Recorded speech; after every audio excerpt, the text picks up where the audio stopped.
पर तो ढाया न कर। विचार तो कर, इन बेचारों ने तेरा बिगाड़ा है क्या? कोई धन माल तेरा उजाड़ा है क्या? अपनी 6 इंच लंबी जुबान के लिए बेजुबानों पे छुरियां चलाया न कर। देख बंदे यही है। और तू जरा सोच तो सही, जैसे ये लाडले बच्चे हैं आपके, ऐसे वे भी तो प्यारे हैं माँ बाप के। दीन बालक किसी के पथिक मार कर, अपने बच्चों को हरगिज खिलाया न कर। देख बंदे यही है तेरी बंदगी, तो किसी जीव को भी सताया न कर। मेरे और आपके बच्चे को जरा से कांटा भी चुभ जाए, बोलो कांटा बच्चे को चुभता है, और दर्द किसको होता है? माँ बाप को होता है। अरे वो भी किसी के बच्चे हैं। मत खिलाओ अपने बच्चों को। अपने घर को मंदिर बनाकर तो देखो, अपने जीवन में शाकाहार अपनाकर तो देखो। जीवन आनंद से ना भर जाए तो कहना। आचार्य डॉक्टर देवव्रत जी आजकल गुजरात के गवर्नर हैं। गौरव है आर्य जगत का वो। जब वो हिमाचल प्रदेश के गवर्नर थे तो मैं 3 बार वहां कथा करके आया हिमाचल प्रदेश में, और वहां मुझे जाकर के पता लगा कि जहां पर कभी बाढ़ हुआ करती थी, उन्होंने उस बाढ़ को तुड़वा करके यज्ञशाला बनवा दी। और जो रसोई थी वहां पर, जिसमें बड़ा अभक्ष पदार्थ बनते थे, सारे बर्तनों को बदलवाया। और जो वहां पर कर्मचारी थे उन सबको बैठा करके समझाया, ये मेरे और आपके खाने का भोजन नहीं है, नहीं है आपके और मेरे खाने का भोजन। उन सबको समझाया। मुझे इस बात का पता लगा उन कर्मचारियों से। उनमें से कई कर्मचारी ऐसे थे जो ये कहते थे, जी यहां राजभवन में गवर्नर नहीं रहता, यहां राजभवन में देवता रहता है, देवता रहता है। देवता कहते थे उनको, ये देवता हैं। हमने देवता देखे नहीं थे, उनकी चर्चाएं सुनी थी, लेकिन हमारे राजभवन में देवता के दर्शन हम रोज करते हैं। देवता रहते हैं। अपने जीवन में इन सद्व्यवहारों को अपना करके देखो, देखो कितना आनंद आएगा। जीवन का कांटा बदल जाएगा, जीवन की दशा और दिशा दोनों बदल जाएगी। यज्ञवेदी तैयार करवाई गई। शमी के वृक्ष पर जो पीपल उग आता है उसकी समिधाएं मंगवाई गई। सुगंधित मिष्ट पौष्टिक औषध युक्त सामग्री बनवाई गई। गोघृत की व्यवस्था की गई और अथर्ववेद के चुने हुए मंत्रों से आहुतियां यज्ञवेदी में प्रदान की गई। तीनों रानियां यज्ञवेदी पर बैठी हुई हैं। राजा दशरथ विराजमान हैं। स्वाहा स्वाहा की ध्वनि से गुंजायमान हुआ सारे का सारा वातावरण। और फिर उस यज्ञाग्नि में औषध युक्त खीर का निर्माण किया गया। उस यज्ञाग्नि में औषध युक्त खीर का निर्माण हुआ। उसका प्रभाव उस खीर में आया। पहले जब गैस के चूल्हे नहीं होते थे, मेरी माताएं लकड़ियों में कंडों में भोजन बनाया करती थी।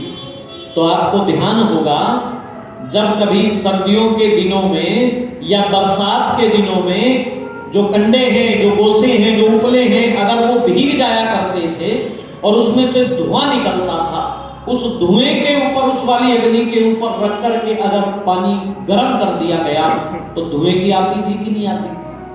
बोलो, धुएं की आती थी। उसमें दूध अगर बना दिया गया है उसके ऊपर तो उसमें धुएं का प्रभाव आ जाता था। अग्नि के पास में आप जो बैठते हैं, यह जो सामग्री डाली जाती है, ये सांस के द्वारा मेरे और आपके जो अंदर, जहां तक दवाई नहीं जा सकती, वहां तक पहुंच करके ये शरीर के बहुत सारे रोगों को ठीक करती है। इसलिए ऋषि दयानंद सरस्वती जी महाराज ने इस यज्ञ की महिमा का गान करते हुए लिखा, जब तक इस देश के अंदर यज्ञों का करना कराना था, ये देश रोगों से दूर, धन धान्य से भरपूर था, धन धान्य से भरपूर था। कोई रोग नहीं था, कोई बीमारियां नहीं थी, और होती थी बीमारी तो इस यज्ञ से लोग उसको ठीक कर दिया करते थे। वो औषध युक्त खीर तीनों रानियों को खिलाई गई। और मेरी माताओं, बहनों, धर्म प्रेमी बंधुओं, परम पिता परमात्मा की कृपा बरसी राजा दशरथ के जीवन में। यह वाक्य चरितार्थ हुआ कि भरोसा कर तू ईश्वर पर, तुझे धोखा नहीं होगा। ये जीवन बीत जाएगा, तुझे रोना नहीं होगा। एही विधि गए सहित सब नारी,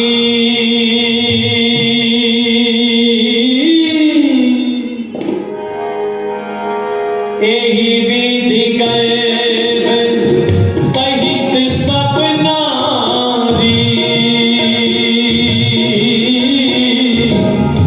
बाई हृदय हर्षित सुख बारी। राम सिया राम जय जय राम, राम सिया राम जय जय राम।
जिस दिन का राजा दशरथ को इंतजार था, अवध में वो दिन आ पहुंचा। चैत्र मास की नौवीं तिथि मधुमास पुनीता, और समय कितना था? मध्य दिवस अति शीत न घामा, पावन काल लोक विश्राम। दोपहर का समय था, ना अधिक सर्दी थी ना अधिक गर्मी थी। राजा दशरथ अपनी राजसभा में बैठे हुए हैं। देवी कौशल्या के महल से एक सेविका दौड़ी चली आ रही है, उसकी चाल बता रही थी, कोई शुभ संदेश लेकर के आ रही है। और जैसे ही महाराज दशरथ के समीप पहुंची तो उसने कहना शुरू कर दिया, महाराज बधाई हो, बधाई हो, बधाई हो, बधाई हो, महाराज बधाई हो। बोली कि जन्म है राज दुलारा, मैं वारी जावा, जन्म है राज दुलारा, मैं वारी जावा, जन्म है राज दुलारा, मैं वारी जावा, जन्म है राज दुलारा, मैं वारी जावा, जन्म है राज दुलारा, मैं वारी जावा, जन्म है राज दुलारा, मैं वारी जावा।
तो राजा दशरथ ने उस सेविका की ओर देख करके एक प्रश्न किया। यह प्रश्न राजा दशरथ ने किया ऐसा नहीं है, जरा आप भी याद कीजिएगा, जब आप पिता बने थे तो आपने भी ये प्रश्न किया था। हर पिता का यही प्रश्न होता है जब उनको ये संदेश सुनाया जाता है।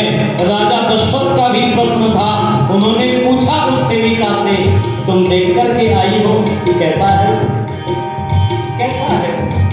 आहा, सेविका बोली, सुंदर उसका रूप सलोना, सुंदर उसका रूप सलोना, रूप सलोना जी, रूप सलोना, रूप सलोना जी, रूप सलोना, सुंदर उसका रूप सलोना, सुंदर उसका रूप सलोना, माँ कौशल्या का प्यारा सा सोना जी, प्यारा सा सोना जी, प्यारा सा सोना, सुंदर उसका रूप सलोना, माँ कौशल्या का प्यारा सा सोना, माँ कौशल्या का प्यारा सा सोना, दशरथ की दशरथ की आंखें का तारा में वाली जवान, दशरथ की आंखें का तारा में वाली जवान, जग महाराज दुलारा, वाली जवान, जग महाराज दुलारा, वाली जवान। और यूं बोली महाराज, सबसे पहले यह सुंदर सुखद समाचार मैंने आपको आकर के सुनाया है, इसलिए महाराज पुरस्कार प्राप्त करने का अधिकार बनता है मेरा, अधिकार पूर्वक मानती हूँ। महाराज तो मुझे बताई, महाराज तो मुझे बताई, मुझे बताई जी, मुझे बताई, दे दो बताई जी, दे दो बताई, दे दो बताई जी, दे दो बताई, महाराज तो मुझे बताई, महाराज तो मुझे बताई, बजने लगी खुशी की शहनाई,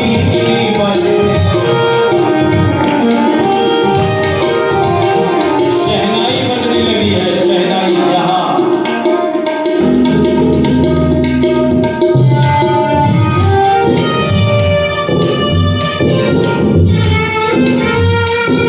उत्तम प्रकार के वाद्य यंत्र बजाए गए। जय हो।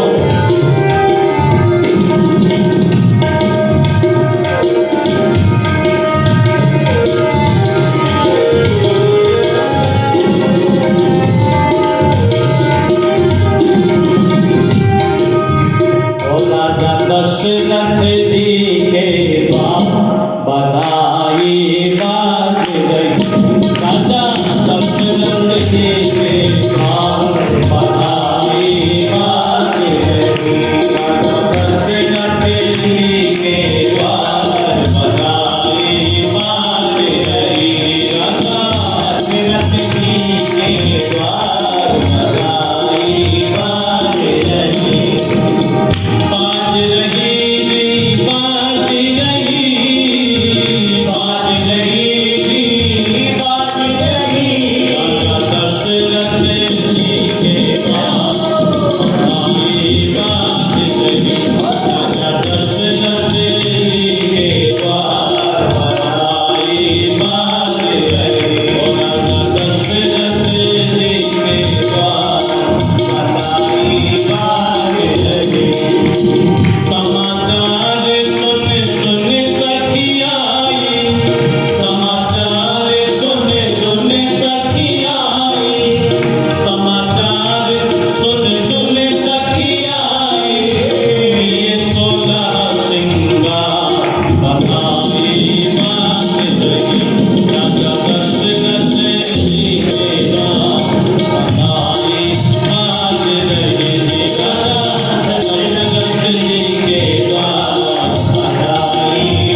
दशरथ जी के द्वार हराई बाज रही थी। राजा दशरथ जी के द्वार हराई बाज रही थी। राजा दशरथ जी के द्वार हराई बाज रही, बधाई बाज रही, बधाई बाज रही, बधाई बाज रही।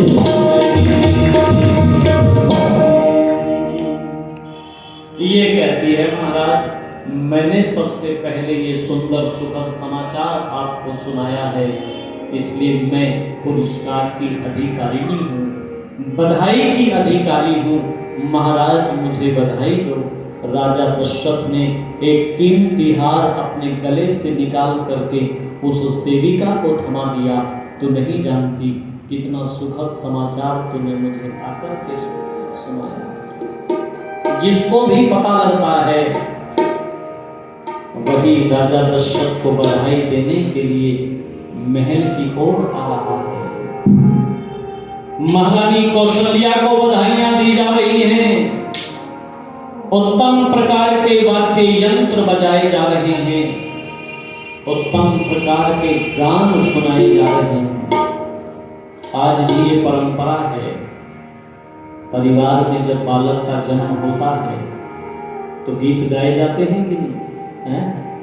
उन गीतों के नाम हैं, क्या बोलते हैं उनको? जच्चा। आती है कि नहीं? क्यों बहन जी, है माता जी, जच्चा गाई जाती है। ये जच्चा, ये ध्यान दीजिएगा, ये परंपरा मेरे देश के अंदर ही है। जब विवाह होगा तो उन गीतों का नाम अलग है। उस समय पर क्या गाए जाते हैं? बन्ने गाए जाते हैं, बन्नियां गाई जाती हैं। ये जच्चा गाई जा रही है। अभी जो जच्चा गाई जाती थी, ये जच्चा जो है ना, इसमें संदेश थे, इसमें उपदेश थे। उस जच्चा के लिए जिसने बालक को जन्म दिया है, उसके लिए कहा जाता था कि बच्चे वाली इसे ऐसा योग्य बनाना, गुण गावे तेरा जमाना, कोशिश करना दिल जान से, जग में मिलता है मान सुसंतान से। बच्चे वाली इसे ऐसा योग्य बनाना, गुण गावे तेरा जमाना, कोशिश करना दिल जान से, जग में